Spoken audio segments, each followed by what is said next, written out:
আসসালামু আলাইকুম এভরিওয়ান। তো সবাই কেমন আছেন? আশা করছি সব ভালো আছেন। নতুন একটি ব্লগে সবাইকে ওয়েলকাম। আজকে সারা দিনের ব্লগ আপনাদের সাথে শেয়ার করব। আশা করছি আপনাদের কাছে খুবই ভালো লাগবে। প্রথমে সকালে নাস্তার জন্য পরোটা, সবজি, ডালবাজি এবং সাথে নিয়েছি আমার খুবই প্রিয় মিষ্টি।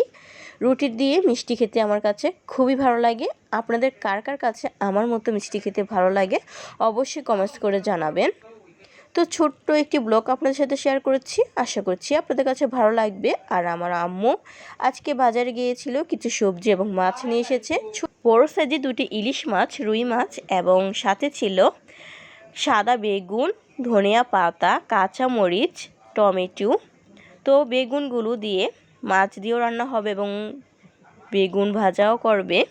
তো সাথে সরপি কলা ছিল, লাউ ছিল, আমাদের প্রিয় হরজত মোহাম্মদ সাল্লাল্লাহু আলাইহি ওয়াসাল্লামের খুবই প্রিয় ছিল লাউ। তো আমাদেরও খুবই প্রিয়, আমার কাছে খুবই ভালো লাগে লাউ খেতে। তো আমি যেটা পছন্দ করি আমার মা চেষ্টা করে সেটা আনার জন্য। তো ইলিশ মাছ দিয়ে সরিষা ইলিশ রান্না হবে।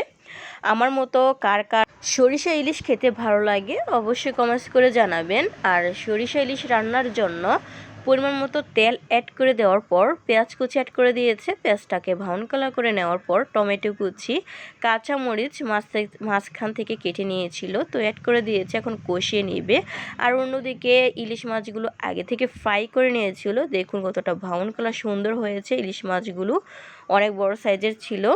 তো লাউগুলো কেটে নিয়েছে রুই মাছের মাথা এবং লেজ দিয়ে রান্নার জন্য। তো খুবই সুস্বাদু ছিল লাউটা খেতে। তো পরিমাণ মতো হলুদের গুঁড়া, মরিচের গুঁড়া দিয়ে আবারও কতক্ষণ কষিয়ে নেবে। কষানোর পর সরিষা শিলপাটায় বেটে রেখেছিল আমার আম্মা, সরিষা বাটাগুলো এখন অ্যাড করে দিবে। হলুদ সরিষাটা নিয়েছিল সরিষা ইলিশ রান্নার জন্য, তো এখন অ্যাড করে দিয়েছে। কতক্ষণ কষিয়ে নিব, নেড়ে ছেড়ে মিক্স করে নিতে হবে।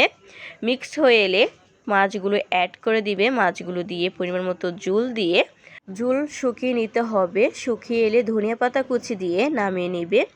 আমার মতো সরিষা ইলিশ খেতে কার কার ভালো লাগে অবশ্যই কমেন্টস করে জানাবেন। পরিমাণ মতো ঝোল অ্যাড করে দিয়েছে, এখন বলক আসা আগ পর্যন্ত অপেক্ষা করতে হবে। আর অন্যদিকে লাউ রান্নার জন্য রুই মাছের মাথা এবং লেজ নিয়েছে। এখন পরিমাণ মতো হলুদের গুঁড়া, স্বাদ মতো লবণ এবং পরিমাণ মতো তেল অ্যাড করে দিবে। এখন মেরিনেট করে নিতে হবে। আর রুই মাছের ডিমগুলো ফ্রাই করে নিয়েছে, প্রচুর তেল উঠেছে। তো অন্যদিকে সরিষা ইলিশ বলক চলে এসেছে, এ পর্যায়ে ধনিয়া পাতা কুচি দিয়ে নামিয়ে নিবে। খুবই সুস্বাদু ছিল সরিষা ইলিশ। আর লাউগুলো অন্যদিকে কষিয়ে নেওয়ার পর সিদ্ধ করে নিচ্ছে লাউগুলো। তো সরিষা ইলিশ নামানোর পর দেখুন কালারটা কতটা লোভনীয়, অসাধারণ লাগছে, খুবই সুস্বাদু ছিল। আমার খুবই পছন্দ সরিষা ইলিশ। আমার মায়ের হাতে স্পেশাল সরিষা ইলিশের রেসিপিটি আপনাদের কাছে কেমন লেগেছে অবশ্যই কমেন্টস করে জানাবেন। আজকের সরিষা ইলিশের রেসিপিটি এখানে শেষ করছি। রুই মাছ দিয়ে লাউর রেসিপিটি কি অসাধারণ লোভনীয় হয়েছে দেখুন। স্কিপ করে ছোট ছোট করে আপনাদের সাথে ভিডিওটা শেয়ার করলাম। আমার রেসিপিগুলো আপনাদের কাছে কেমন লেগেছে অবশ্যই কমেন্টস করে জানাতে ভুলবেন না। নেক্সট কোনো ভিডিওতে আবারও দেখা হবে নতুন কোনো রেসিপি নিয়ে। আল্লাহ হাফেজ।